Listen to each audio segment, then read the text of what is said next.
자, 안녕하십니까. 이슈민의 주식통장 1월 29일 모닝 브리핑을 시작을 하도록 하겠습니다.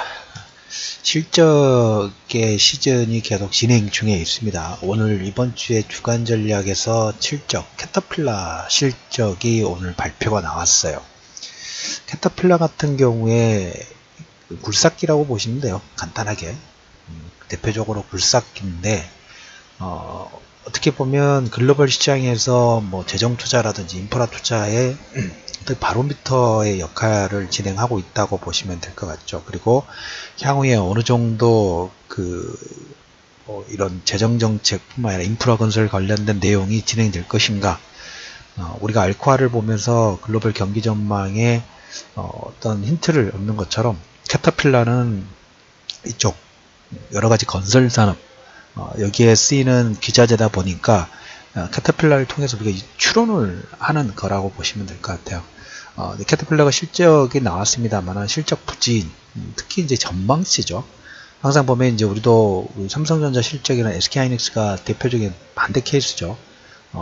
실적이 이제까지 뭐 쏘쏘 이런 전망이 나왔지만 향후 전망은 괜찮다, 양호하다 라는 표현이 언급이 좀 되면서 향후 전망에 대한 기대치가 반영이 되면서 주가에 최근 기술적 반등이 진행이 됐던 것처럼 캐터필라는 향후 실적, 특히 중국의 이 매출 전망이 어떻게 될 것인가, 그리고 오늘 캐터필라 뿐만 아니라 엔비디아도 향후 전망의 실적이 나왔는데, 캐터필라 같은 경우에 중국 수요 감소로 인해서 아시아 지역 매출 부진, 실적 전망을 볼 때 중국이 어제 12월 공업이익이 지난해 대비 한 1.9% 정도 감소가 됐어요.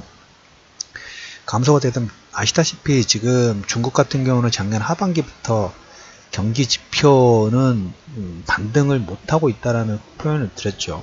중국도 마찬가지고 미국 같은 경우에 경기 지표보다는 가장 먼저 중국 같은 경우는 경기 지표고 미국 같은 경우에 중국과 연관을 많이 가지고 있는, 특히 중국에서 많은 매출을 올리는 회사들은 실질적으로 실적이라든지 매출이 이 중국 경기지표 하향하고 거의 동행한다고 보시면 될 것 같아요. 그래서 캐터필라 중국 수요 감소로 인해서 아시아 지역 매출, 향후 중국의 경기 둔화라든지 그 다음에 원자재 가격 상승으로 인해서 실적 전망은 하회에 있습니다. 특히 엔비디아도 마찬가지예요. 4분기 매출 전망을 하향 조정을 하면서 주가가 10% 정도 폭락이 나왔는데, 1차적으로 캐터필라는 저점 대비 거의 2배 이상의 상승이 진행이 됐어요.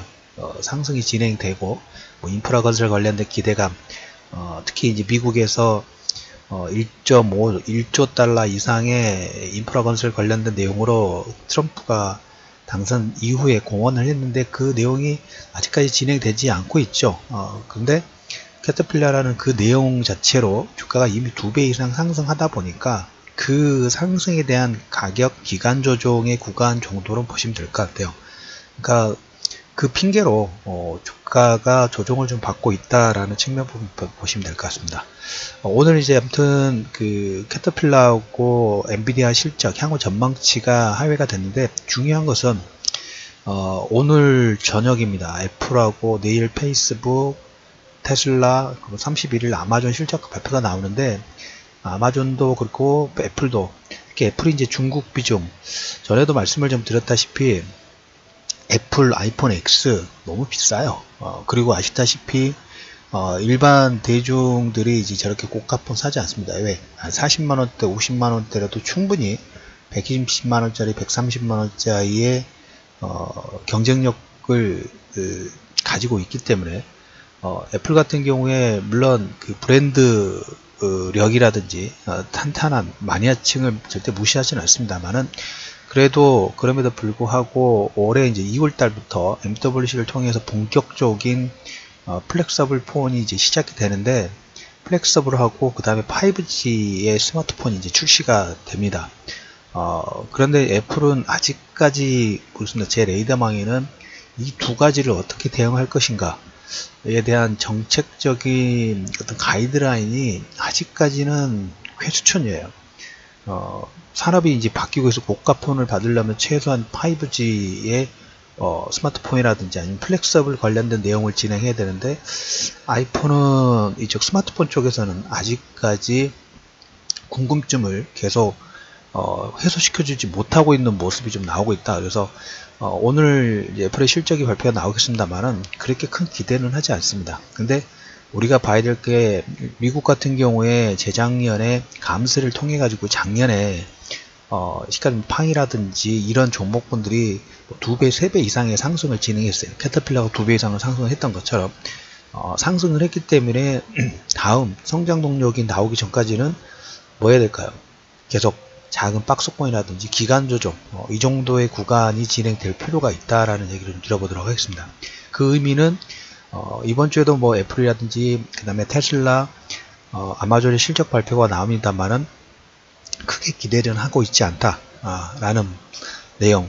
이번 주에 이제 FMC하고 어제도 마감 브리핑에서 잠깐 설명을 드렸습니다만, FMC하고 그 다음에 미중 고위급 회담, 여기에 더 많은 투자자들이 이제까지 1월 초부터 거의 한 3주 동안 상승 랠리를 진행했기 때문에 그 실적 발표하고 그 다음에 미중 협상에 FMC에서 어떤 내용이 나오느냐 관망을 하고, 그 다음에 반등과 어떤 그 종목권 섹터별로 따로 파동을 만들 가능성 자체가 높다라는 얘기를 좀 드려보도록 하겠습니다. 자, 유가도 당연하죠. 유가도 40달러선까지 42달러선까지 75에서 42달러 급락이 나왔기 때문에 여기서 기술적 반등은 나왔습니다만 이게 바로 뭐 다시 70달러 가고 80달러 가고 그러지는 않죠.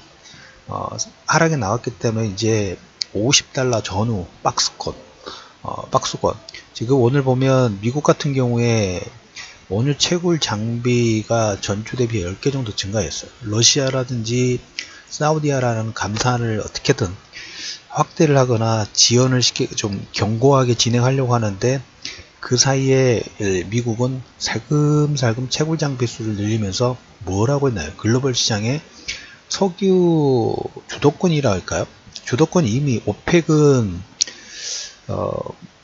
아직까지 힘은 있습니다만은 점점 뭔가 기운이 빠지는 모습을 진행하고 있고, 미국이 감산이라든지 이쪽을 진행하는 오펙에 이쪽은 좀 시끄럽게 만드는 상태에서 야금야금 시장 점유율을 계속 올라가는, 그렇기 때문에 어떻게 보면 미국이 베네수엘라 사건을 개입하려고 하는, 베네수엘라 기존 정권의 경제 제재를 진행해서 나라를 울트라 하이퍼를 만들면서 결국은 경제 제재를 통해서 한 나라를 거의 이런 표현 거덜냈어요. 그 사이에 미국의 원유 채굴 장비 수는 10개 이상 증가를 하면서 유가가 수요 전망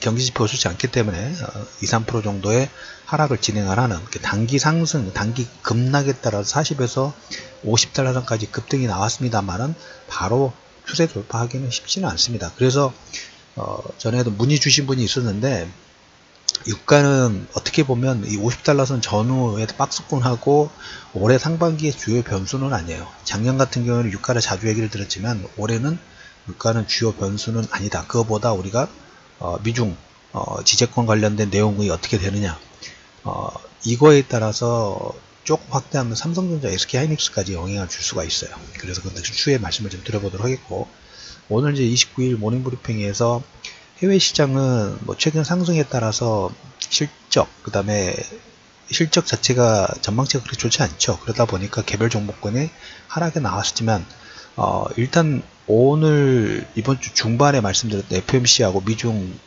고위급 회담이 가장 중요한 내용이고, 뭐 애플 실적 그렇게 좋지 않을 거라고 봅니다. 중국 관련된 내용의 기업 매출을 가지고 있는 회사는 실적이 중국 경제지표와 동행한다고 말씀을 좀 드렸어요. 계속 하향되는 그런 추세가 나올 수 있는 가능성이 있지만, 오늘 이제 우리가 모멘텀 측면에서 볼 부분들은 오른쪽에 지자체에서 제출한 예타 면제 사업이 있어요.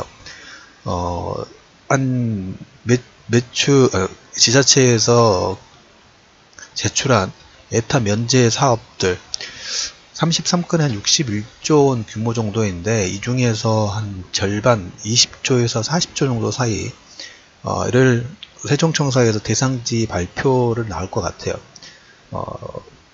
이 서울 쪽 같은 경우는 GTX B라인, 그 다음에 경기도 같은 경우에는 뭐 수도권 전철 7호선 연장, 뭐 청주국제공항 등 대규모 SOC 사업 관련된 부분들을 발표를 합니다.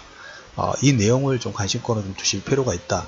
바로가 아니더라도 이 내용 자체는 최소한 뭐 한 5년 정도의 먹거리하고도 연관돼서 움직일 수 있는 가능성도 있다라는 측면 부분들을 말씀을 드려보도록 하겠습니다. 장세 자체가 실적 장세이면서 계속적으로 말씀드린다만 12월부터 최소 2월 달까지는 모멘텀 장세라고 말씀을 좀 드렸죠. 그 선상에서 오늘은 에타 면제 사업, 오늘 발표 20조에서 40조 원 정도 대규모 SOC 사업에 대한 결정이 진행된다는 코멘트 드리면서 1월 29일 이슈민의 주식뉴스공장 모닝브리핑을 마무리하도록 하겠습니다.